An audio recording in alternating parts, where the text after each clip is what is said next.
On that note, welcome to our Africa Tech segment of Network Africa, which we take every Friday. Now, a forecast report released by Deloitte Global predicts that by the end of 2016, less than 25% of information technology jobs in developed countries will be held by women.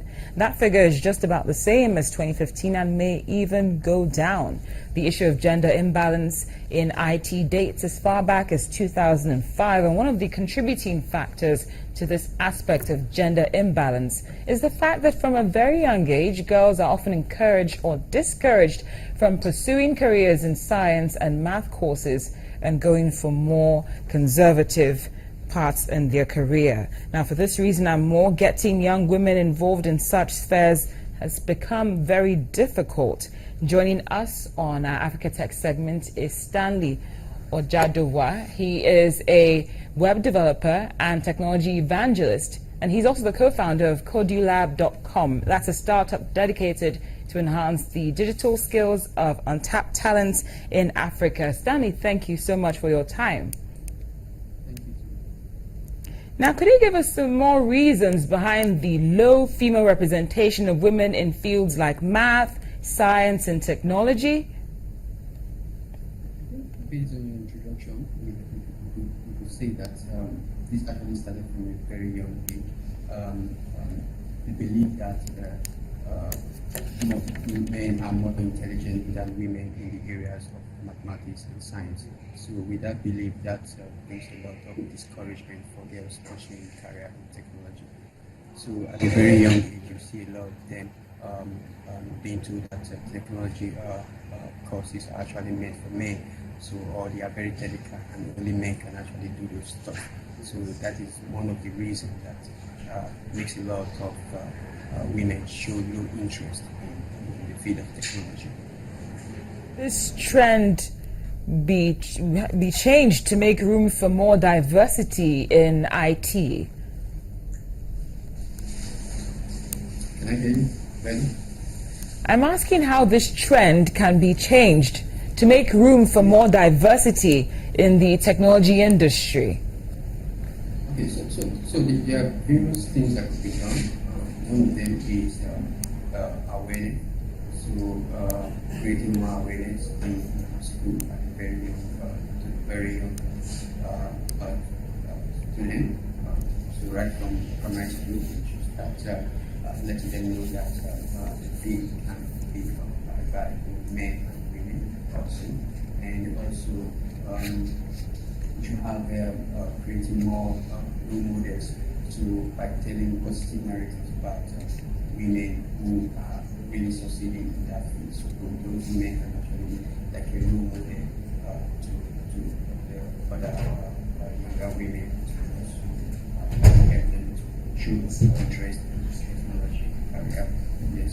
And also the parents, especially mothers, should also do a lot in terms of encouraging their girls child to be more interested. Well, Stanley, thank you so much for joining us on our Africa Tech segments. We appreciate your time and your input. Thank you very much.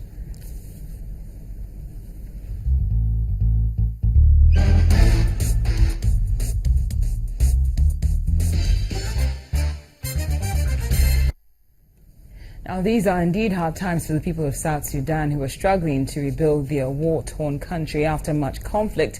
But it was a welcome relief for the residents when leading comedians came together to entertain them in what was South Sudan's first ever stand-up comedy. The event was put together to promote peace and healing in South Sudan, where a 2-year civil war sparked by a political dispute between President Salva Kiir and his former deputy Riek Machar has killed over 50,000 people and displaced over 2 million. It is often said that laughter is the best medicine. This was put to the test this past weekend in South Sudan's capital, Juba, where hundreds gathered at a festival dubbed Let Us Laugh. Leading comedians in South Sudan had hundreds of guests in stitches at South Sudan's first ever stand-up comedy festival, held in collaboration with the United Nations Mission in South Sudan, UNMISS. in the peace building, it is very important for the cultural events and for the laughter. The laughter can connect people. At least 50,000 people have been killed in South Sudan's 2-year civil war, while more than 2 million people have been displaced after a political dispute between President Salva Kiir and his former deputy Riek Machar sparked the war in December 2013. The Let Us Laugh organizers said they hoped the festival would help the audience members deal with the country's problems better. It will make me to forget what happened to me, to forget our parents who lost during this war, and to forget who are still suffering in Malakal today. So maybe I will tell them, even on phone, I will say that I, as your musician, Greater One, I start loving and forgetting. You also, I'm telling you that you start love. It's a kind of, to bring unities among the South Sudanese. So it's a very nice program that has been launched today. So I'm happy to, in fact, to come and witness what is going on. Over the next months, the stand-up comedians plan to continue bringing out the humor as they entertain more people in the country who are faced with difficult times. Now, on that note is our question of the day. How are you celebrating Easter?